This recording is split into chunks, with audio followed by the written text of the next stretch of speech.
Buenos días, licenciada. Buenos días, compañero. En esta oportunidad le voy a hablar sobre el procedimiento y sanción aplicada al deudor según la legislación romana. En la antigua Roma, el derecho de los acreedores estaba muy regulado y los procedimientos judiciales para tratar la incapacidad de pago de los deudores variaban según el tipo de deuda y la situación de insolvencia. Uno de los aspectos más relevantes en este contexto es el actio in personam, que permitía al acreedor demandar al deudor para exigir el cumplimiento de la obligación. El procedimiento, cuando un deudor no podía cumplir con su obligación de pago, se aplicaba el siguiente procedimiento. El actio in personam, que era acción personal, este tipo de acción permitía al acreedor demandar al deudor ante un juez para exigir el cumplimiento de la deuda. Si el deudor no tenía los recursos suficientes para pagar, se abría un proceso judicial donde se podía evaluar su insolvencia. El bonorum emptium, que era la venta de bienes, si se aprobaba la insolvencia del deudor, el tribunal podía ordenar la venta de los bienes del deudor para satisfacer parte de la deuda. Esto se basaba en el principio de que el deudor debía liquidar sus bienes para satisfacer a sus acreedores. El nexum era la contratación de deuda con esclavitud. En este caso de que no hubiera bienes suficientes, la ley de las 12 tablas contemplaba la posibilidad de que el deudor fuera entregado con esclavitud temporal hasta que el monto de la deuda fuera saldado. Este concepto estaba basado en el sistema nexum, de donde el deudor podía llegar a ser obligado a trabajar como esclavo para que su acreedor hasta que pueda pagar lo que debía. Eso fue lo que me tocó. Bueno, muy buenos días. Mi nombre es Matías Sebastián Cabrera y yo les voy a hablar sobre la sanción y el caso de Décimos y Julius.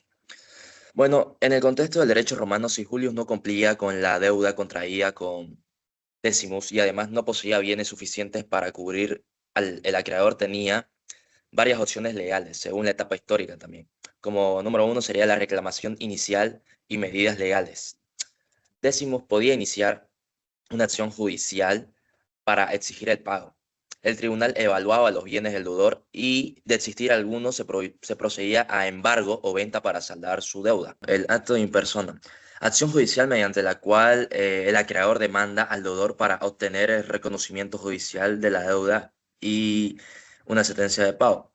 Después viene el plazo legal de cumplimiento, que es el periodo de 30 días, otorgado al deudor para cumplir voluntariamente con el pago después de la sentencia otorgada, y viene después el manus ineptius, que sería el acto solemne de ejecución personal por el cual el acreedor podía aprehender al deudor y llevarlo ante el magistrado por falta de pago. Después viene la retención del deudor.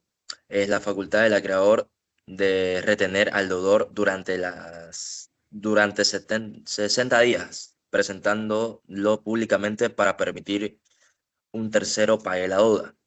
Y listo, eso sería todo. Gracias. Según la legislación romana de la época, si Julio no pudiera cumplir con lo que es su deuda frente a Décimos, el procedimiento incluiría primero lo que es una demanda para exigir lo que es el pago a través del actio in persona, que dice que si Julio no tuviera los bienes suficientes, el tribunal podría ordenar lo que es la venta de sus bienes en situaciones más extremas, y dependiendo de lo que es el contexto histórico, Julio podría ser sometida a lo que es la esclavitud temporal hasta que él pudiera lograr pagar en su totalidad lo que es la deuda bajo el sistema de Nexum. Según en la época del Imperio Romano, las sanciones eran un poco más lo que es moderada, y progresivamente se optaba por mecanismos un poco más civilizados y menos punitivos. Gracias. Buenos días, licenciada. Yo soy Marvin Bonilla y les voy a exponer sobre el procedimiento y sanción al deudor insolvente en la legislación boliviana vigente. Presenta el marco legal boliviano que regula el cumplimiento de obligaciones civiles y define las sanciones aplicables al deudor insolvente conforme a la Constitución y las leyes civiles. Relación jurídica obligacional. Explica la existencia de una obligación civil válida entre acreedor y deudor, que crea un vínculo jurídico que permite exigir legalmente el cumplimiento de la prestación debida. Incumplimiento de la obligación.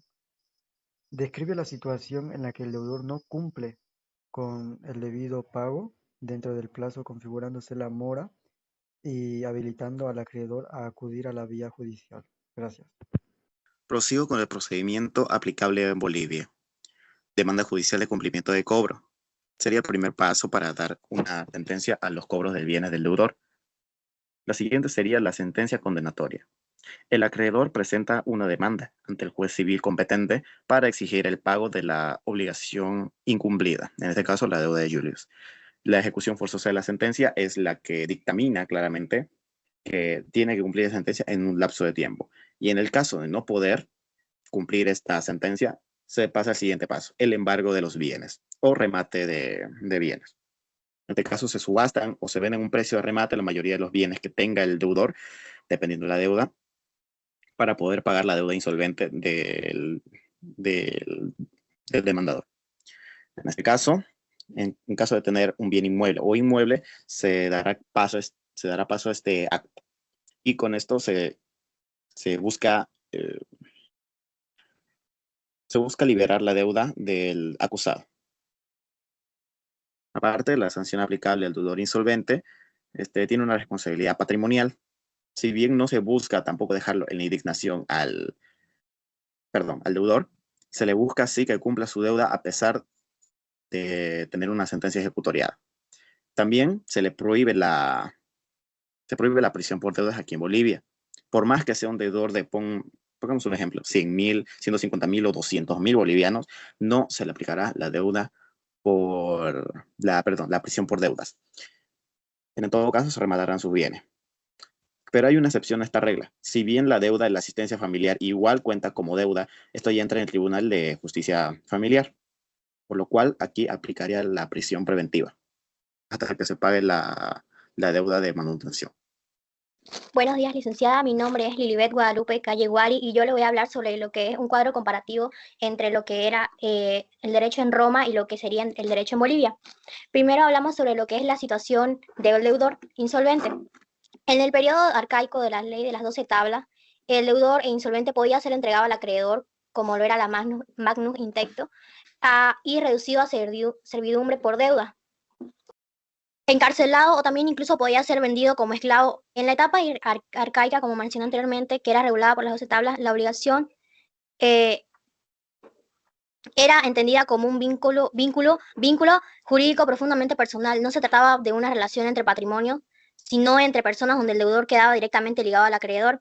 Esto quiere decir que al no cumplir con la deuda, él pasaba a ser propiedad y perdía todo lo que eran sus derechos a votar, perdía su ciudadanía romana, incluso a ser comerciante, ya que el acreedor tenía un poder casi absoluto y para poder exigir también el cumplimiento. El incumplimiento no era visto solamente como un problema económico, sino también era como una falta grave al orden jurídico y social romano.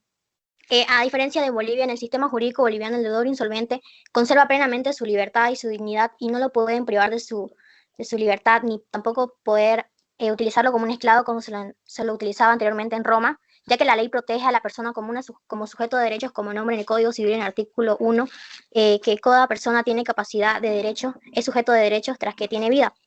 Y no existe la forma de coerción corporal por deudas civiles. Una evolución que se puede ver es que se pasó de una responsabilidad personal y corporal a una responsabilidad patrimonial y jurídica. Siguiente diapositiva, por favor. Garantías del acreedor para poder recuperar la deuda en lo que era en Roma. La principal garantía del acreedor era del cuerpo del deudor, es decir, que que pasaba un plazo de que eran 30 días, el acreedor podía ejercer una violencia legítima y encadenarlo, venderlo fuera de Roma o incluso le podía dar la muerte.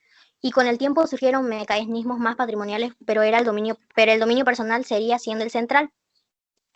En Bolivia, el acreedor solo puede cobrar mediante una acción legal sobre los bienes del deudor. La garantía está constituida por el patrimonio presente y futuro del obligado. Se permiten embargos y ejecuciones si es que esta persona no puede o no logra pagar su deuda, pero siempre y cuando bajo un control judicial. La garantía ya no es la persona, sino sus bienes. Según el artículo 1335 del Código Civil, todos los bienes inmuebles o inmuebles presentes y futuros del deudor constituyen la garantía común de sus acreedores, es decir, el acreedor puede solicitar el embargo y la venta forzosa de estos si es que no le llega a saldar la deuda. La naturaleza de la obligación. Como era en Roma, la obligación nació como un vínculo de sujeción personal, es decir, el nexum, como explicó anteriormente mi compañero, que era el incumplimiento que podía provocar la pérdida de la libertad, un cambio de estado civil, convirtiendo al deudor en un esclavo, lo podía matar o incluso vender y perdía todo lo que era la ciudadanía y los derechos que tenía como ciudadano romano. Ahora, la obligación es un vínculo jurídico de carácter económico patrimonial. El deudor tiene el deber de cumplir una prestación evaluable del dinero, según el artículo 292 del Código Civil. Si no se cumple, la ley la sustituye la voluntad del deudor por la ejecución forzosa de sus bienes, que, como mencionaron anteriormente, los pueden embargar o les pueden vender y quitar estos bienes para poder saldar la deuda que tienen. La obligación ahora es esencialmente patrimonial y el deudor responde solamente con su patrimonio presente y futuro. Gracias. Buenos días, licenciada. Soy la estudiante Elizabeth Aguilar Parapaino y voy a continuar con el concepto de propiedad y patrimonio. En Roma, el patrimonio y la propiedad eran privilegios de clase. Los esclavos no tenían patrimonio propio y todo lo que adquirían pasaba al amo. Existía una distinción regida entre ciudadano y no ciudadano respecto a la propiedad adquiritaria. No existía protección igualitaria del patrimonio y el derecho dependía de estatus sociales. Los esclavos eran considerados cosas. La propiedad en Bolivia era un poder jurídico garantizando a todos que deben cumplir una función social.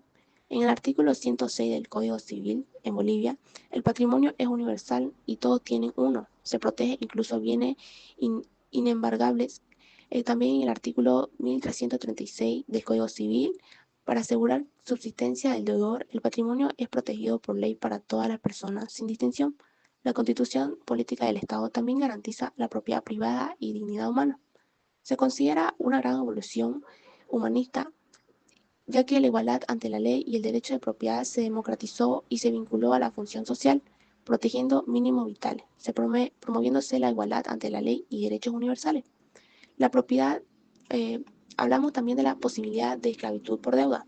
En Roma era una fuente legal de esclavitud. El ciudadano libre podía caer en esclavitud en el iure civile si no pagaba a sus acreedores o si no se inscribía en el censo. El amo tenía derecho de vida y muerte sobre el esclavo, o sea, el deudor, permitida y regulada por la ley de las 12 tablas. El deudor podía ser ejecutado, mutilado o vendido. En Bolivia era totalmente diferente o prohibido, ya que la libertad es un derecho inalienable. El Código Civil regula la obligación como un deber de prestación. En el artículo 291 del Código Civil prohíbe cualquier restricción a la libertad personal por motivo de deuda civil, prohibida totalmente. Regulada por la Constitución, también garantiza la libertad y prohíbe cualquier forma de esclavitud o servidumbre. Se considera una evolución absoluta, ya que se erradicó totalmente la esclavitud por deuda y marca un paso a la civilización jurídica, erradicando totalmente la esclavitud civil. Gracias. Gracias, doctora. Mi nombre es Miguel Jonathan Callata y me tocó exponer la parte de soluciones colectivas frente a la insolvencia. El derecho en Roma, mediante la ley de la séptima tabla, el sistema era despiadado, no existía, como decir, derechos humanos. El acreedor sí,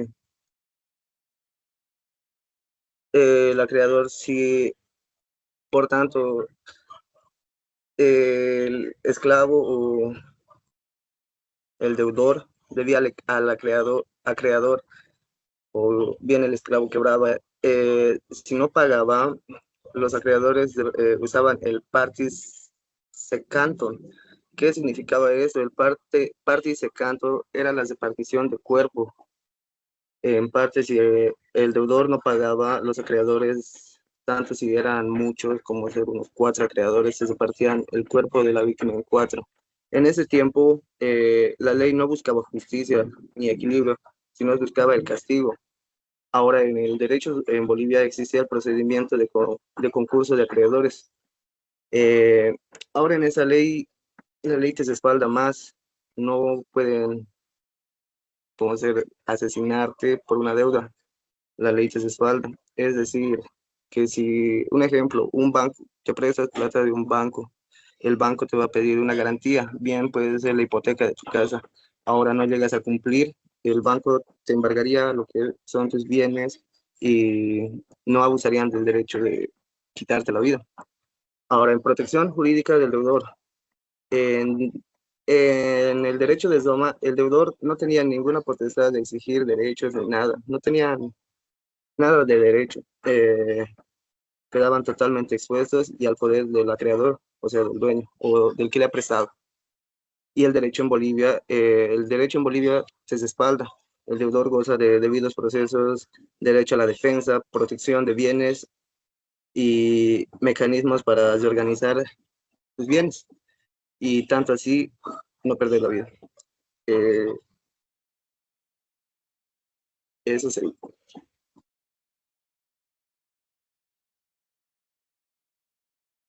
Eso sería todo. En sí, se puede mencionar que en Roma la esclavitud era una situación aceptada por el derecho de gentes o por el derecho civil como sanción para el deudor insolvente. Esto demuestra que la economía romana dependía más de la fuerza física humana. En cambio, Bolivia se basa su economía en lo que es el intercambio patrimonial, donde el Código Civil protege el cumplimiento de obligaciones sin sacrificar lo que es la libertad de la persona. Es crucial destacar que en el artículo 1335 del Código Civil boliviano habla sobre que no se puede quitarle la libertad a las personas. En cambio, en Roma la garantía era el cuerpo. Hoy la garantía es la universalidad de los bienes. Esto significa que Décimos, quien era el acreedor, puede atacar la casa, el auto o las cuentas que tiene Julius, pero nunca a Julius como una persona. En conclusión, no existe una involución. El derecho progresado es un sistema vindicativo hacia un sistema de ejecución patrimonial donde lo regula el Estado, donde la autoridad judicial es la única que puede disponer de los bienes evitando la justicia por mano propia. Eso es todo.